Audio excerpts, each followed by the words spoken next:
সকালবেলায় আমরা ঘাস কাটতে আর সেই ঘাসের ভিতর যে আগাছা হয়েছে, এই যে আগাছা আলু বাইসে বাইসে ফেলালাম। তার মানে খালি ঘাস খামার লাগালি পাবে না, একটু জন্য সময় দিতে হবে প্রচুর। দেখ আমরা যা করতে আসি তাই করে একটু মানে এই বনগুলো ঘাসের মধ্যে শোয়া করে বাইরে ফেলালাম। যাই হোক, আর বেশি কথা না করে যা করতেছি তাই করি। দেখ কদ্দূর কি করি আজকে।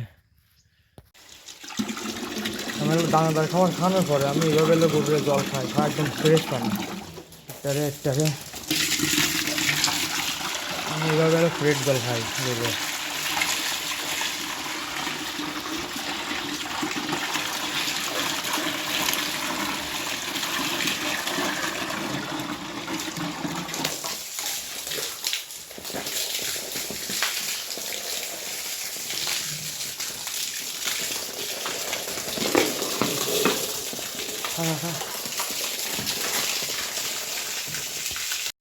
দেখ সব কাজ শেষ করার পরে আমরা চলে আসি আমাকে এক নাম মৎস্য খামারে, যেখান থেকে আমাকে পথ চলা শুরু। যাই হোক, এইটার বয়স 7-8 দিন। এখানে সার দেওয়ার সময় তো প্রায় চলে আইছে, বা সার এক বোমর দেওয়া হয়ে গেছে। মাঝে মাঝে কটা ওই যে বন বা আগাছা হয়েছে, এগুলো আমরা পরিষ্কার করতে হবে। আর নিচেরটাই তো আজকে মনে হয় রোয়া হয়ে যাবে না। 5 নম্বর। যাই হোক, এগুলো আমাকে কাজ করা লাগে বা করতেছে। বাবা আর মামা পরে চলে এলো, হয়তো তারা আমাকে 1 নং খামারে আজকে রুচ্ছে, রুলি হয়তো রোয়াই যাবে। যাই হোক, আমাকে গরুর খামার থেকে ঘাসগুলোতে এসে এই জায়গায় কাজ করার পরে আমরা যাবো নিচে। বাবা হয়তো অগুলি বললো যে যাইতে, তাহলে বাড়িতে আমরা ফিরে আবার ওইটাই যাবো আর কি। যাই হোক, এখন তো দেখা যাচ্ছে এর ট্রিটমেন্ট নেওয়ার পরে বা এর যত্ন নেওয়ার পরে আমাদের কেমন ফিডব্যাক দেবে দেখা যাক। নৌকায় না, যেহেতু আমাদের এই গুলায় বা এই খামারগুলোয় হাইটে আসি, ওদের শাকও পার হয়ে 2টা শাকও পার হয়ে হাইটে আসি। যেহেতু বাবার মামা সকালে গেলেও আমি গেটেতে সকালে আসার পরে বাবার একবার যাইতে, তাই যাচ্ছি। আর মোটামুটি কি কি কাজ করলো, কত পর্যন্ত করলো দিয়ে আসি।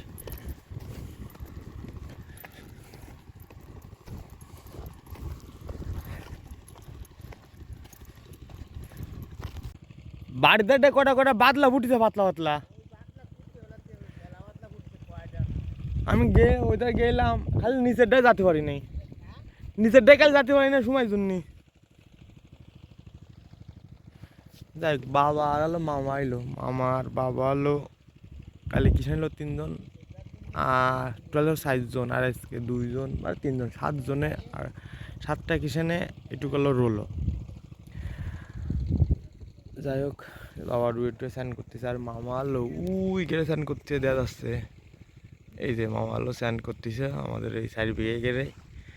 এবার কালকে হয়তো আমরা মাছ ধরবো আবার, বা মাছ ধরতে আসবে। আমার ওই রকম প্রতিদিনের মতন হয়তো ওদের সাথে সাথে আসা হবে না, বা কোনো আমার যাই খামারের কাজ করব, তারপরে আমাদের মাছ ধরার সময় আবার আসবো। আগের মতন ওদের জায়গাদের সাথে সাথে আমার হয়তো আসা হবে না। যাই হোক, রুয়ার পরে আমাকে এই পাথরগুলো বাঁচিছে। পাথরগুলো ওই যখন আমরা নিচের গেলে রুইলাম তখন পাথর উচ্চতা ছিল 8 আঙুল, এখন 1 বিঘেতেরও বেশি। এটা হয় সাধারণত। যাই হোক, এলো আমাকে গেড়ে পরিবেশ, ওইটা হলো আমাকে ওই পরপরই তারা 3টে। যাই হোক, এই পর্যন্তই, দেখা যাক কী করা যায়। আর কী করি, পর বিকেলে যে আবার খামারের কাজ আছে, ওদের খাবার টাবার দেওয়া, স্যান্ডেন করা বিভিন্ন রকম। যাই হোক, আমরা সকালেতে যাই ঘেরতে ঘাস খুলে, মানে সব কিছু মানে ধান চাষ দেখে টেকে চলে আসলাম। আবার দুপুরে পরপরই স্নান করে দিবা পরিষ্কার করানোর জন্য।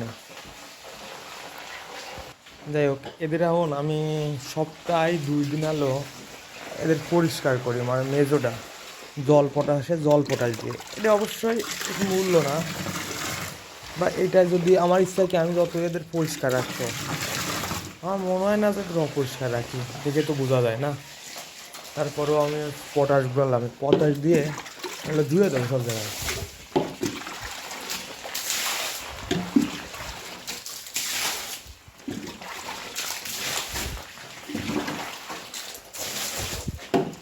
ধোয়ার পরে তারপরে এদের খাবার দেবো।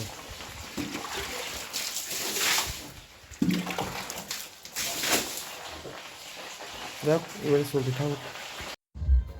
আমার এই কালা গাবিটার এই যে অ্যালার্জির সমস্যা মনে হয়, এই সমস্যার সমাধানের জন্য আমি নিলাম ডাইমাফিল বেট, নাবানা ফর্মা। দেখো আমি এইটা ইউজ করলাম, এটার কারণে আর হলো ওই যে এই লাল ছোটো বাছুরটার এই যে লোম গুলা জানি কী যেন হচ্ছে, এই কারণে আর কি। তাহলে আমি অন্য ওষুধ খাওয়াতে আইছি, আমি আর বাবা, মানে একা একা তো খাওয়ানো সম্ভব না।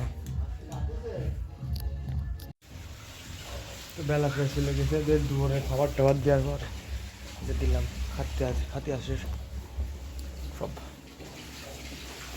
আরেকটা গরু আসবে হয়তো, নির্বাচনের তো 2-3 দিন আছে, নির্বাচন যাওয়ার পরে দেখা যাক।